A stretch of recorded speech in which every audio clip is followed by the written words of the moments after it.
Hi, everyone.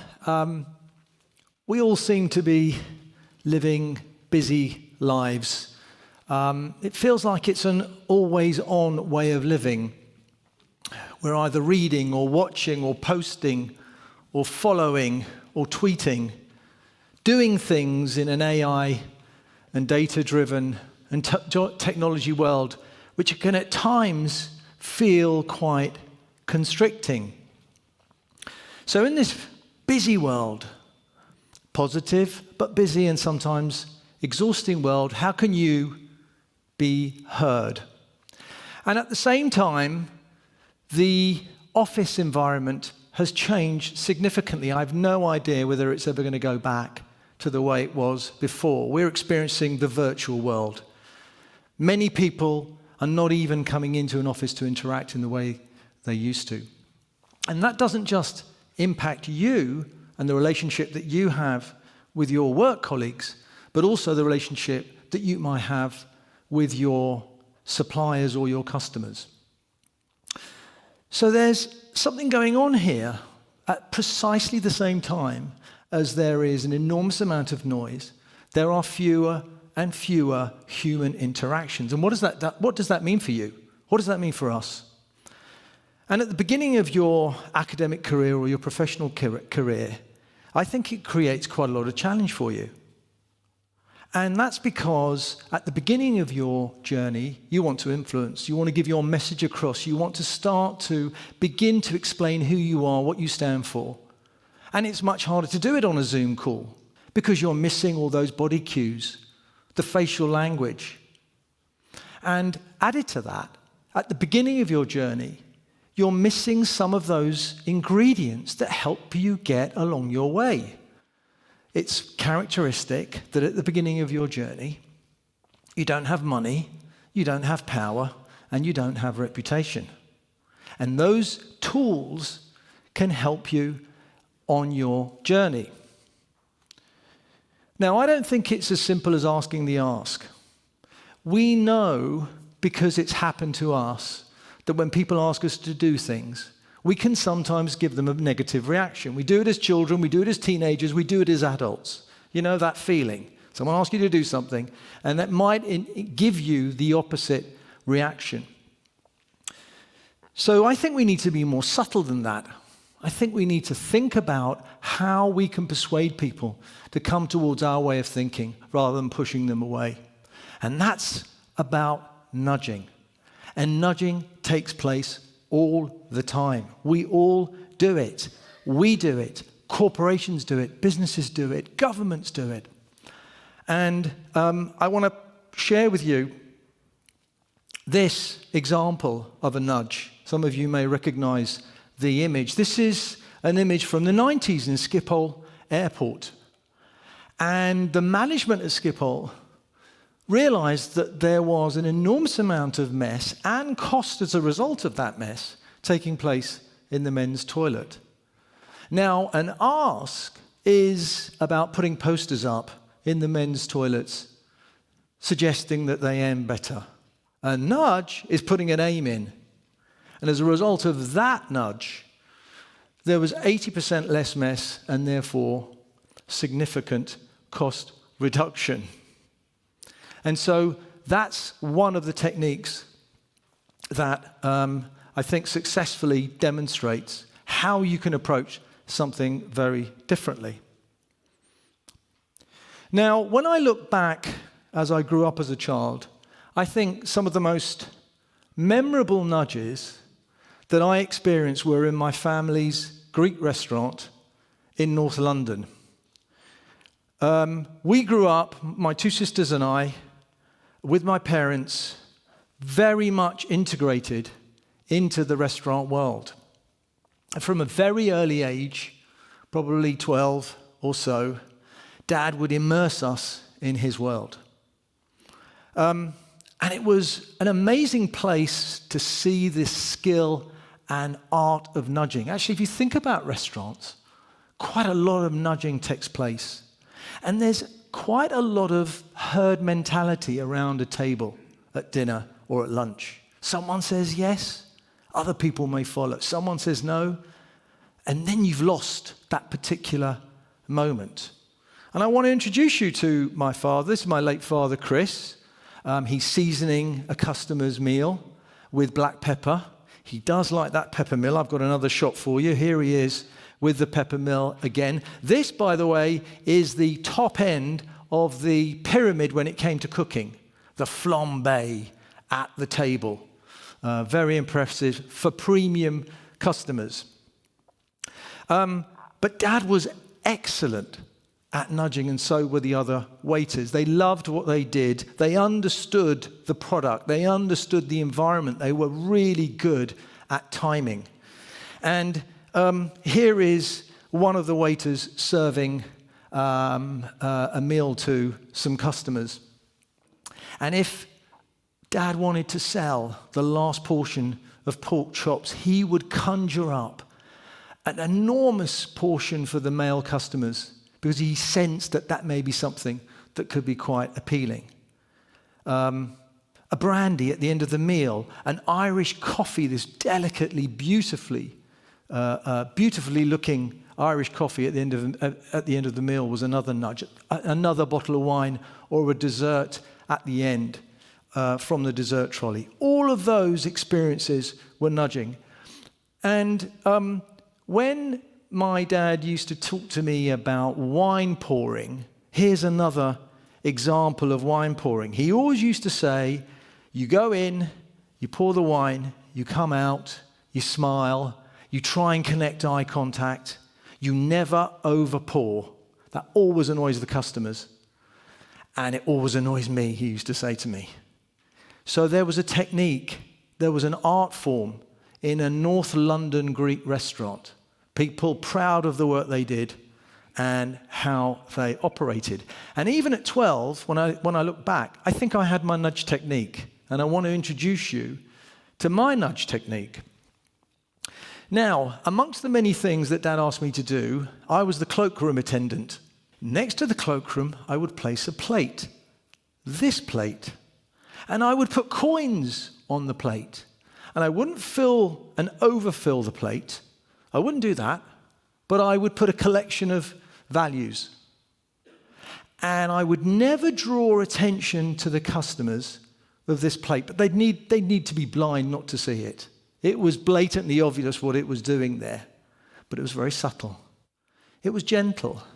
It was trying to give a subtle message at the right time to the right person in the right environment. And quite often a customer, because in those days people had cash, there was the availability of cash and coins, someone would give me a tip and I'd act surprised and I'd usually be very pleased. I would take the money off the plate just to make sure it wasn't overflowing, and the whole process would start again. My nudge technique. But I think the best nudge I ever saw in my father's restaurant was this one, the dessert trolley. Wow. Now, I can't take you back to the 70s for you to experience Chris Toumazis and the dessert trolley, but the waiters and Dad really loved this experience. And here is one of the waiters serving desserts. This trolley was in the middle of the restaurant, and almost like it had a spotlight on it. And it was like a gastronomic king in the jungle. It was colorful, beautiful. It had 2 layers. And customers used to look and see what was on the second level compared to the first level. And it used to roam around, almost have a life of its own. And everybody knew the drill. And the drill was this, that when the customers finished their main course, the table was cleared, a new tablecloth was placed on, everything was cleared. It was like a recalibration. And then the trolley would arrive at the table, and there was a pause. And there was a little bit of a pause just to give everybody a sense of what was going on. Dad would always focus his attention on the customer that lent in the most, that seemed to be the most interested, because as I said earlier, if you can encourage one of your customers to buy a dessert, then the others will follow. And then the show began, and he would, in significant detail, go through every single dessert. The ingredients, where it comes from, what his favorite was. Remember, he used to talk about baklava, phyllo pastry, pistachio nuts, syrup, infused with cloves and cinnamon. And he used to say, but my favorite would be I'd have an ice cream, a portion of ice cream on the side. And then they would say, yes. It was his moment. He owned it. He loved it. He was passionate about it. He could deviate from the subject matter because he knew it exceptionally well. And invariably, people said yes. Now, the restaurant has gone. The trolley is no more. So the dessert trolley moment is no more. And I guess we're living in a world where everything is faster, shinier, lighter, quicker. And I wonder whether there are things from our past that can be relevant in our future. I wonder. And I wanted to share this image with you from 1916. This is London in 1916. And this is Lady Florence Norman, one of the very first motorized bikes on the market. I'm not sure they would say that in 1916. And one of the reasons why the motorized bike was so popular in 1916, because it was incredibly economical. Fuel was expensive. And this was a very cost-effective way of getting round. Recognize that? In most cities and major cities around the world, we now see bikes somewhat similar to this. So perhaps there can be a resurgence of techniques that we use to bring people closer to us, gentle, subtle, that can change people's views or behaviors and help you along your way. Now, before I share my nudge technique, which is here in this box, I want to talk about nudging and give you a couple of tips. And the first thing I want to say is that nudging is all about timing. If you are going to send an email or a text that is your version of a nudge, make sure that the person that you're sending it to is not away on holiday, or there's something going on in their personal lives that will not only impact the effect of the nudge, but it may backfire against you. You really need to think about timing, because nudging is not necessarily an immediate reaction. So you have to nudge, and you have to sit back and wait. That's the beauty of what you're trying to achieve. And the second point is, you've got to be careful about over-nudging, which is another way of saying you've got to stop nagging. Because if my father had arrived with his trolley to a group of customers and begun to explain all the desserts, and every other dessert would go back to the baklava or the lemon meringue pie, I think the customers would start to become suspicious there was something wrong. So it's all about making the nudge, and then once you've done that, clearly you have to sit back and wait and let it happen. So what's my nudge technique? What do I really believe in and think that I think has transformed the way I can communicate with people?